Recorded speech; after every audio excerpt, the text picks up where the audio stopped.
영광스러운 주일 예배 오신 여러분 주님의 이름으로 환영합니다. 우리가 예배하고 우리가 고백할 때 이 땅 가운데 하나님의 나라가 임할 것입니다. 아멘.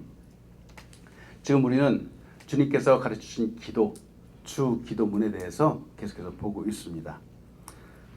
지난주에 했던 말씀 혹시 기억하시는지요? 그 이름 속에 그 존재의 의미가 담겨 있다라고 말씀드렸죠. 이 세상에 존재하는 것들은 다 이름이 부여되어 있습니다. 심지어 들에 핀 꽃들이 이름 없는 꽃이 있지요. 이름 없는 꽃들도 사람들은 이름을 붙이길 좋아합니다. 그래서 이름 없는 꽃을 뭐라고 혹시 이름 붙이죠? 야생화 이런 식으로 이름을 붙이는 거예요. 들에 핀 정말 보잘것없는 꽃 같은데 어떻게 이름을 붙이는지 그냥 들꽃이라고도 이렇게 이름을 붙입니다. 이름을 붙이고 규명하려고 하는 겁니다. 정의하려고 하죠. 이처럼 세상의 것들은 그 이름이 붙여지는 순간서부터 의미를 갖게 되고 또 존재를 논할 수 있게 됩니다. 그런데 세상의 많은 것들은 그런데 지난주에 말씀드린 것 중에서 우리가 믿고 섬기고 예배하는 하나님은 스스로가 거룩한 분이죠. 스스로가 거룩한 분.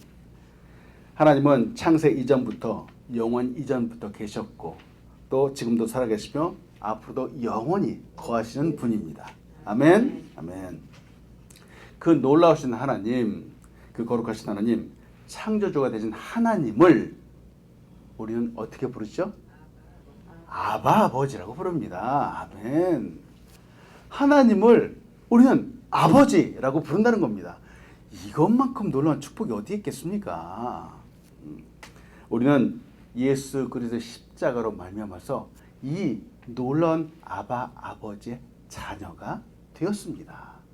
아멘. 아멘. 이에 우리는 우리의 삶을 통해서 그 거룩하신 이름을 이 땅에 선포하며 살아갑니다. 예배를 통해서 하나님의 이름을 높이며 살아갑니다. 그래서 오늘 여러분과 나누고 싶은 것은 우리 그리스도인은 하늘에 속한 사람이라는 것이죠. 아멘. 물론 우리는 이 땅 가운데 삽니다. 그런데 정말로 우리의 신분, 우리의 존재는 하늘에 속해 있습니다. 그리스도인, 예수님 때문에 우리에게 주어진 이 너무나도 멋진 이름, 그리스도인이라고 하는 이 이름, 아름답고 고귀한 이름입니다. 특별한 이름입니다. 이런 이름은 세상에 다시는 없을 겁니다. 혹시 이런 말 들어보셨는지요? 밀리어네어. 밀리어네어가 뭐죠 혹시? 밀리어네어를 한국말로 하면 백만장자입니다. 혹시 이런 말은 들어보셨는지요? 빌리어네어. 빌리어네어는 억만장자입니다. 세상이 말하는 부자들을 밀리어네어 혹은 빌리어네어라고 합니다. 야, 그래도 우리 성도님들은 별로 그런 것들에 관심이 없나 보다. 눈이 안 동그래지네. 세상 사람들한테 밀리어네어, 빌리어네어 그러면 눈이 동그래집니다. 아주 그냥 세상이 그것들이 목표이기 때문에 그래요. 돈을 많이 갖고 부자가 되는 것이 목표이기 때문에 그 말만 들어도 아주 온갖 집중해서 눈을 반짝반짝거리면서 보게 됩니다. 사람들은 돈이 많이 갖고 싶은 겁니다. 근데 아무리 백만장자라고 하더라도 아무리 억만장자라고 하더라도 예수 그리스도를 알지 못하면은 천국에 갈 수 없습니다. 천국 구경도 못합니다. 세상에 그 어떤 이름과도 비교할 수 없는 멋진 이름, 크리스찬이라고 하는 이 이름, 그리스도인이라고 하는 이름은 이 빌리어네어, 밀리어네어와 비교도 할 수 없는 아름다운 이름입니다. 그 이름이 우리에게 주어졌습니다. 그리스도인, 하나님 아버지께 기도하는 사람에게 중요한 부분 중에 하나가 바로 정체성이라고 하는 것이죠. 이를 조금 쉬운 말로 하면 국민의식, 시민의식 이렇게 말할 수 있죠. 미국에 살고 있는 많은 사람들이 아마 미국 시민권을 갖고 있을 겁니다. 그리고 어떤 사람들은 아직도 한국 시민권을 갖고 있을 겁니다. 이렇게 어떤 시민권을 갖고 있느냐에 따라서 그 국민들이 구분되죠. 마찬가지로 천국 시민권이 있는가 없는가에 따라서 하늘과 땅의 차이가 나타납니다. 빌립보 3장 20절은 우리 이렇게 말하죠. 그러나 우리의 시민권은 하늘에 있느니라. 거기로부터 구원하는 자 곧 주 예수 그리스도를 기다리노니. 이렇게 말하죠. 우리의 시민권이 어디에 있다고요? 하늘에 있습니다. 여러분, 맞습니다. 예수 그리스도를 구주로 믿는 우리의 시민권은 하늘에 있습니다. 이 하늘 시민권은 이 세상에 돈 주고 살 수 없는 겁니다. 우리 그리스도인은 이 세상 어느 나라의 국적보다도 더욱 값지고 더 멋진 하나님 나라의 국적을 가진 사람들입니다. 이 사실을 믿으십니까? 아멘. 그렇습니다.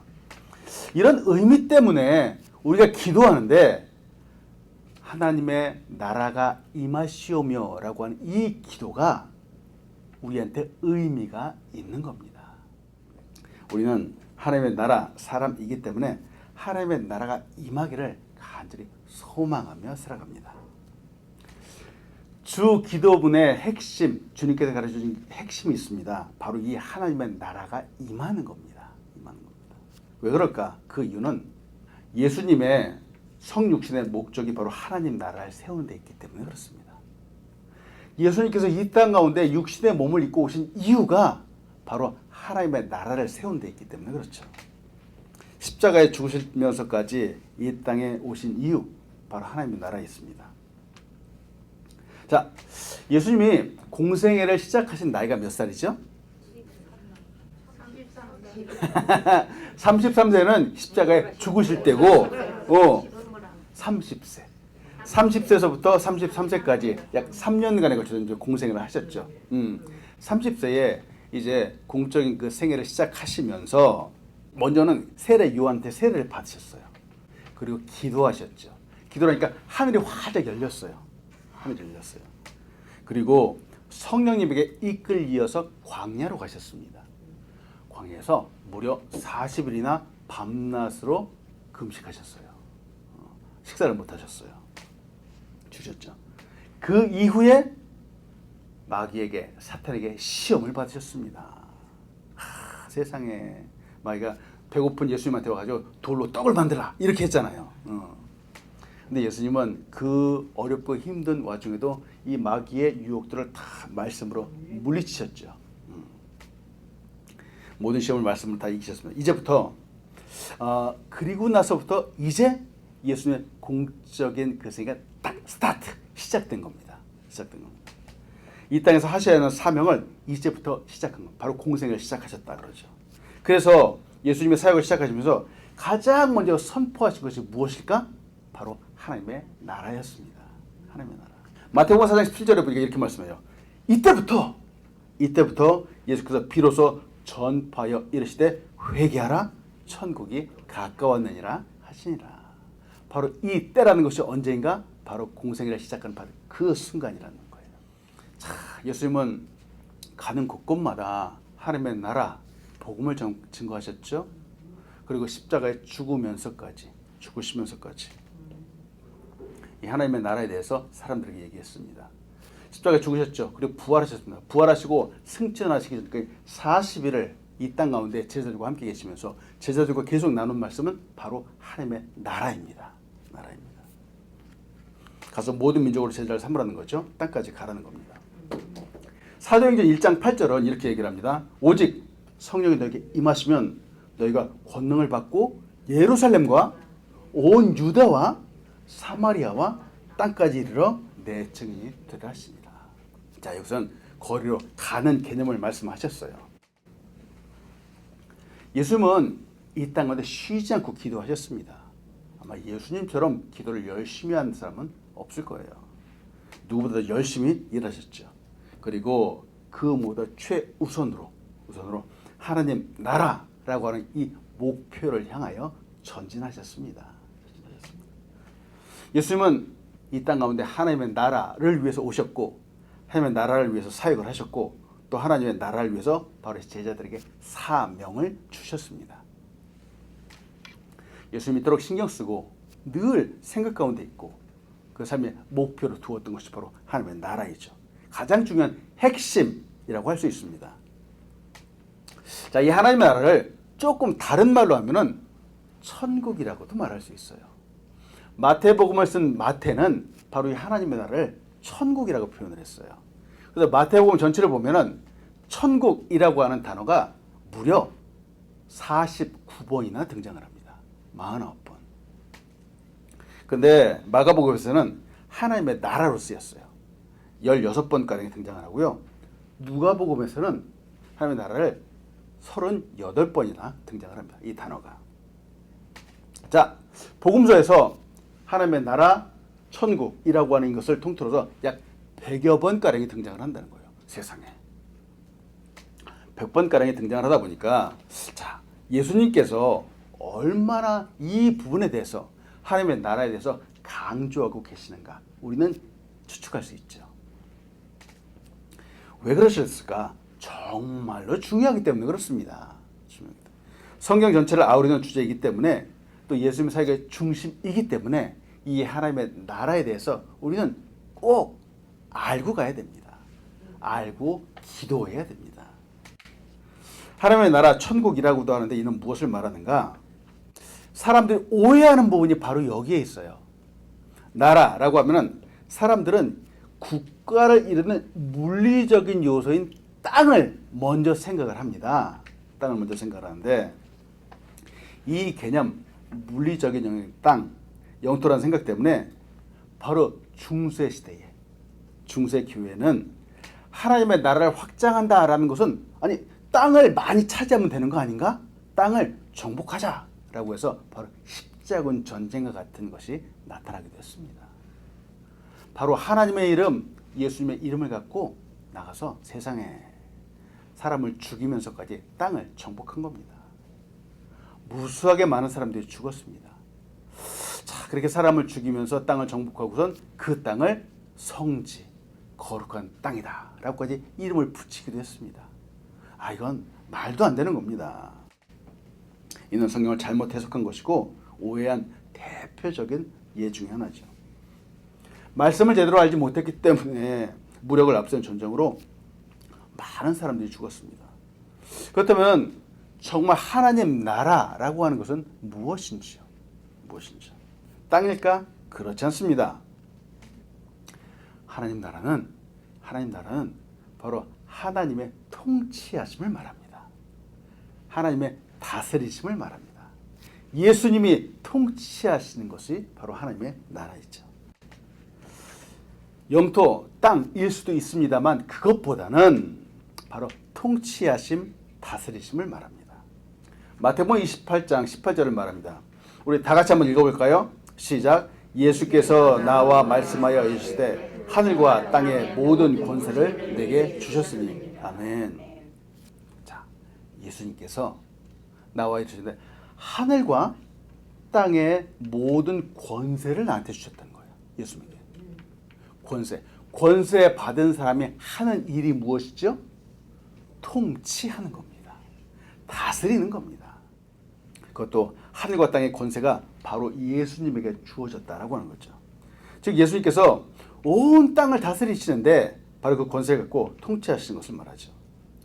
예수 그리스도의 통치권이 미치는 이 모든 영역들 바로 이것이 하나님의 나라가 임한 겁니다. 아멘. 지구의 역사를 한번 봅니다. 지구의 역사. 큰 강성한 나라들 땅을 정복해 나갔죠. 땅을 정복했는데 그 땅을 정복하고 나서 한 일이 그 땅을 다스리는 겁니다. 다스리는 것. 수많은 강대국들이 나라를 세웠다가 이내 근데 멸망하고 사라졌습니다. 그 다스림이 영원하지 못했습니다. 나라가 힘을 얻고 세워졌는데 그 나라 왕의 통치권이 바로 그 정복한 땅에 영향력을 미쳤죠. 이것이 나라의 개념이라고 하는 겁니다. 단지 땅이 아니죠. 이 개념을 아까도 말씀드렸다시피 잘 이해하지 못해서 많은 사람들이 오해를 했습니다. 어떻게 오해를 하는가? 이렇게 오해를 하는 거예요. 첫 번째, 신앙생활을 한다고 하지만 아직도 세상의 것에 집착하고 세상의 것에 마음을 주는 사람들이 많이 있습니다. 많이 있습니다. 이런 분들은 예수님의 다스림, 예수님의 통치하심에 별로 관심이 없습니다. 별로 관심이 없습니다. 그저 세상적인 관심에 집착하는 사람들이죠. 아까 잠깐 말씀드렸죠? 밀리어네어, 빌리어네어. 하나님 믿으면서 여전히 거기에 관심을 쓰고 있는 분들이 종종 있습니다. 이분들의 생각을 움직이고 삶을 이끄는 것은 믿음이 아니에요. 신앙이 아니에요. 예수님이 아니죠. 세상의 목표 돈입니다. 명예고 권력일 수 있습니다. 자, 이를 대표하는 대표적인 사람이 누구일까? 혹시 들어보셨어요? 데마라고 하는 사람이에요. 데마. 세상에 디모데후서 4장 10절에는 데마에 대해서 이렇게 얘기를 해요. 데마는 이 세상을 사랑하여 나를 버리고 데살로니가로 갔고, 이렇게 말해요. 자, 성경에서 이 데마라고 하는 인물이 묘사가 되는데 이 사람은 어떤 사람이냐? 세상을 사랑한 사람이래요. 세상을 사랑. 그런데 이 디모데 전후서를 기록한 바울은 사실은 사역 초기에 이 데마와 함께 동역을 했습니다. 사실 데마는 처음에는 너무나도 충성스러운 사람이었었고 함께 동역을 이룰 정도로 정말 함께하는 열정적인 사람이었습니다. 마치 평신도 선지자라고 할 수 있었죠. 데마가 어느 정도까지 했으냐? 바울이 감옥에 갇혔는데 감옥까지 찾아갔죠. 찾아가서 위로도 하고 정말 그 사역의 모든 것들도 함께 나눌 정도로 그런 사람이었습니다. 세상에 그런 사람이 지금 보세요. 세상을 사랑하여 세상으로 갔다는 겁니다. 어떻게 이런 일이 있을 수 있을까? 어느 순간서부터 이 데마의 마음속에 하나님의 영광이 아니라 하나님의 나라가 아니라 이 세상으로 따지는 이득과 손실이 마음속으로 들어오기 시작한 겁니다. 아이고 세상에. 하나님 나라를 위해서 자신의 물질도 바치고 자신의 시간도 드리고 정성도 드리고 했는데 갑자기 문득 드는 생각이 나한테 남는 게 뭐지? 이런 생각을 하게 된 겁니다. 세상의 기준으로 보니까 야 이거는 손해보는 장사 같다라는 생각이 문득 들었던 거예요. 바울이 더군다나 복음을 전하다가 감옥에 갇히는 그 모습을 보았죠. 감옥에 있는 것을 보면서 하나님 믿으면서 살아간다는 것은 이 땅 가운데 환난을 당하고 또 고통을 당하기도 하고 맛있는 것도 잘 먹지도 못하고 이렇게 부자와는 반대인 가난한 삶을 살아가는구나 라는 이런 모습을 보게 된 겁니다. 자신의 기대와 너무 달랐던 거죠. 그래서 디모데 후서에서 말하면서 끝나면서 이 데마를 말하는 데마가 어떤 사람이냐? 결국은 세상으로 마음을 다시 돌이킨 사람이라는 겁니다. 참 너무 안타깝습니다. 데마는 이 하나님의 나라를 하나님의 다스리심을 이해하지 못한 사람입니다. 세상적인 기준으로 보고 있죠. 하나님의 나라는 이렇게 득과 손실을 따지는 그런 개념이 아니죠. 예수님의 통치하심, 예수님의 다스림을 말합니다. 데마가 이런 사람인 것처럼 또 하나님의 나라를 잘못 오해하는 사람들이 있습니다. 어떤 사람입니까? 바로 이런 사람이죠. 하나님의 나라를 지상의 천국으로 내 힘으로 이루려고 하는 사람들. 이게 잘못된 개념이라고 하는 겁니다. 여러분 혹시 들어보셨어요? 혁명가들 어떤 사상이나 이런 것들 가지고 탁 데모를 하고 혁명을 해서 이 땅 가운데 유토피아를 이루어야 되겠다라고 하는 사람들이 있습니다. 바로 그런 사람들을 말하는 거예요. 이 사람들은 정부의 부정과 부패와 대항하여 싸웁니다. 나쁘지 않습니다. 독재자를 처벌해야 한다고 데모를 일으키기도 합니다. 이들이 주장하는 것은 하나님 나라는 따로 있는 것이 아니라 가난하고 고통당하는 자, 억압당하는 자를 내 힘과 내 능력으로 처단해서 이 땅 가운데 내가 이루어야 된다. 이렇게 주장을 하는 겁니다. 내 힘으로 이룬다라고 하는 거예요. 그럴듯해 보입니다만 이들이 주장하는 것은 투쟁해야 된다. 싸워야 된다. 마치 아까 말씀드렸다시 십자군 전쟁과 같이 그런 식으로 나타나는 거죠. 그래야지 천국을 이룰 수 있다라고 합니다. 이것이 위험하다라고 하는 겁니다. 위험하다라고. 자신들이 할 수 있다라고 하는데 그래서 교회도 하나의 수단과 같이 보는 거죠. 하나님의 나라는 그렇지 않습니다. 하나님의 나라는 다스림입니다. 통치하심입니다. 사람이 좋은 제도를 만들어서 살기 좋은 나라를 건설하는 것과 다릅니다. 우리는 이런 세상적인 기준과 생각에 동의할 수 없죠. 성경에 말하는 하나님의 나라는 이와 다릅니다. 사람의 손으로 세워지는 것이 아닙니다. 자, 그렇다면은 하나님의 나라는 어떻게 세워지는 것일까? 한번 읽어볼까요? 시작. 하나님은 그리스도를 통해 하나님의 나라를 이루십니다. 아멘. 하나님의 나라는 혁명가들이 아닙니다. 하나님의 나라는 바로 우리 그리스도인들을 통해서 이루어 가는 겁니다. 아멘. 어떻게 이루어가는가? 어떻게 완성되어 가는가? 바로 그 부분을 오늘 여러분과 같이 잠깐 나누기 원합니다. 첫 번째 시작은 바로 심령이 가난한 사람으로부터 시작하는 겁니다. 하나님의 나라가 어떻게 임하는가? 바로 이 심령이 가난한 사람으로부터 시작하는 거예요. 이 심령이 가난한. 하나님의 나라는 심령이 가난한 사람, 그 마음이 가난한 사람으로부터 시작합니다. 예수 그리스도를 주로 고백하는 사람으로부터 시작합니다. 그 출발점이 바로 우리 그리스도인입니다. 마태복음 5장 3절 다 같이 한번 읽어볼까요? 시작. 심령이 가난한 자는 복이 있나니 천국이 그들의 것임이요. 아멘. 예수님이 이 말씀을 괜히 하신 것이 아니죠. 심령이 가난한 자는 복이 있대요. 복이 있대요. 세상적으로 말 밀리언웨어는 복이 있나니 그러지 않았습니다. 빌리언웨어는 복이 있나니 그러지 않았습니다. 예수님 뭐라고요? 심령이 가난한 사람이 복이 있답니다. 왜? 천국이 그들의 것이기 때문에 그렇다는 겁니다. 아멘. 심령이 가난하다. 세상에 세상적인 개념과 정반대의 개념 아닙니까?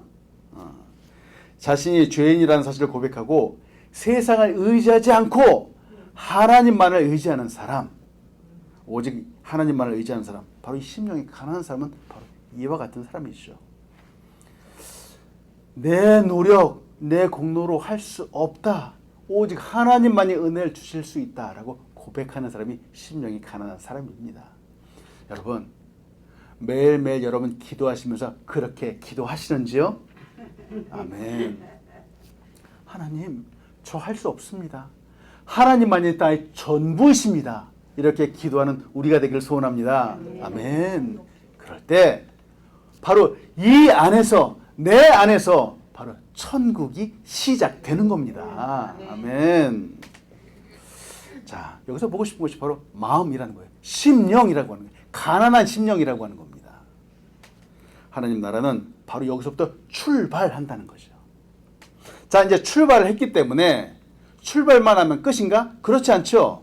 출발했으면 어떻게 되는가? 바로 커져야 됩니다. 확장돼야 됩니다.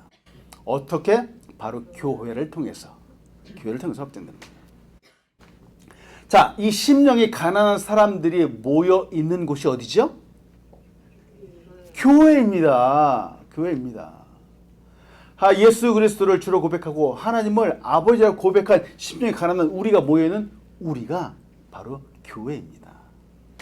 마음이 가난한 사람들의 속에서 시작하는 천국이 하나둘씩 모여서 이 천국이 커져가는 것이죠. 확장해 가는 겁니다. 자, 이것이 이웃으로 점점 커져가고 사회로 커져가고 나라로 커져가는 겁니다. 즉 이 말은 우리의 선한 영향력을 미쳐간다라고 하는 거예요. 세상이 말하는 것처럼 나라를 세운다 해서 쟁취하고 막 억압해서 빼앗고 이런 것이 아니라 하나님의 나라는 선한 영향력을 미쳐가는 겁니다. 이해가 되시는지요? 그리스도들의 모습이 하나하나 이 세상 가운데 작은 예수로 선한 영향을 미쳐가는 것이죠.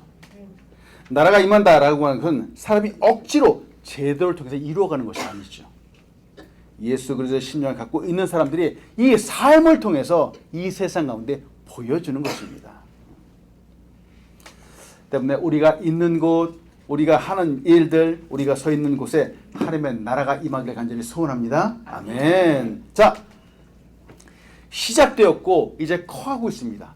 근데 막 커가는데 어디까지 커가야 되는가? 이것이 완성돼야 되잖아요. 하나님 나라가 정말 임한다 그러되 임해야 되잖아요. 그럼 어떻게 임해야 되는가? 완성은 언제 완성되는가? 예수님의 재림과 함께 완성되는 겁니다. 하나님의 나라가. 자, 지금 현재도 바로 우리를 통해서 하나님을 아버지라고 고백하고 예수님을 주로 고백하는 우리를 통해서 지금도 조금씩 이 세상 가운데 그 영역을 넓혀가고 있는 겁니다. 하나님의 나라가. 자, 그런데 완성되는 때는 언제인가? 예수님이 이 땅 가운데 다시 오실 때입니다. 다시 오실 때입니다. 하나님의 나라는 예수님의 재림과 함께 완성되죠. 우리 주님은 이 땅 가운데 다시 오실 것입니다. 주님이 다시 오시면 이 세상의 역사는 끝이 납니다. 끝이 납니다. 그리고 예수님의 다스리심이 이제는 눈에 보이도록 실질적으로 나타나게 됩니다. 마태복음 24장 14절에는 무슨 말씀이 있습니다. 예수님이 이렇게 말씀하셨어요. 이 천국 복음이 모든 민족의 증언되기 위해서 온 세상에 전파되리니 그제는 어떻게 된다고요? 끝이 온대요. 끝. 즉 이 끝은 세상 지구 역사의 끝을 말합니다. 이 땅의 역사가 끝이 납니다. 박사학위를 10개 갖고 있어 소용없습니다. 밀리언웨어, 빌리언웨어 소용없습니다. 이 세상의 나라, 이 세상의 왕국은 영원하지 않습니다. 영원하지 않습니다. 그저 이때가 되면 그냥 옛날의 추억 속에 그냥 먼 역사로 남을 수밖에 없죠. 그러나 하나님의 나라는 영원합니다. 하나님이신 예수님께서 영원하며 또 영원토록 다스리시기 때문입니다. 그때 예수님이 다시 오시는 때는 더 이상 하나님의 나라가 임하시오며 라고 기도할 이유가 없습니다. 왜? 예수님이 다시 오시면서 하나님의 나라가 이 땅에 이루어졌기 때문입니다. 이루어졌기 때문입니다. 말씀했습니다. 꿈과 비전을 주신 예수님을 따라서 하나님의 나라를 전하는 우리가 되기를 간절히 소원합니다. 하나씩 이루어가면서 살아가는 거죠. 여러분, 우리가 사는 이 땅은 참 빈부의 격차가 있습니다. 차이가 있죠. 사람들이 돈에 따라서 그 높고 낮음을 말하기도 하고 배움에 따라서도 높냐 낮냐를 말하기도 합니다. 권력과 힘에 따라서도 차이가 나죠. 자, 갑, 을 이런 것들을 우리가 사는 이 세상에서는 따집니다. 그러나 하나님의 나라는 빈부귀천의 차이가 없습니다. 없습니다. 사람들은 이 땅 가운데서 그 차이를 만들지만 하나님은 이 차이를 만들지 않으시는 분입니다. 하나님의 나라는 돈이 힘을 쓰지 못하는 나라입니다. 하나님의 나라는 배움이나 권력도 힘을 발휘하지 못하는 나라입니다. 오직 그리스도만이 하나님 아버지의 자녀가 똑같이 의와 평강과 희락을 누리는 나라입니다. 로마서 14장 17절을 같이 한번 읽어봅니다. 시작. 하나님의 나라는 먹는 것과 마시는 것이 아니요 오직 성령 안에 있는 의와 평강과 희락이라. 아멘.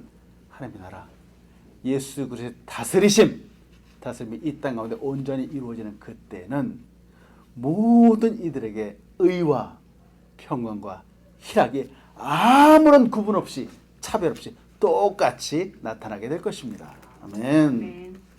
모두가 함께 즐거이 찬양하며 예배하게 될 것입니다. 이 하나님의 나라를 오늘도 소망하는 우리가 되길 간절히 소원합니다. 아멘. 이 나라는 이미 심령이 갓난 사람으로부터 시작이 되었습니다. 바로 우리로부터 시작이 되었습니다. 예수 그리스도를 주로 고백하는 우리로부터 시작이 되었습니다. 아멘. 주께서 다스리는 그것이 천국이죠. 지금도 예수님이 내 삶을 다스리신다면은 바로 내 삶은 바로 이 땅 가운데 작은 천국을 이루면서 살아가게 되는 것입니다. 아멘. 나를 다스리시고 이제 내 가정을 다스릴수록 내어주셔야 되죠. 내어드려야 되죠. 그리고 가정에서 넘어가서 사회가 되고 이것이 국가가 되는 겁니다. 때문에 여러분 꿈꾸십시오. 땅끝의 비전을 품으십시오. 주님이 다시 오시는 날 모두가 기뻐하면서 이 하나님 나라의 완성을 노래하게 될 것입니다. 우리 안에 이 놀란 은혜와 기쁨과 꿈과 축복들이 가득하게 간절히 소원합니다. 아멘.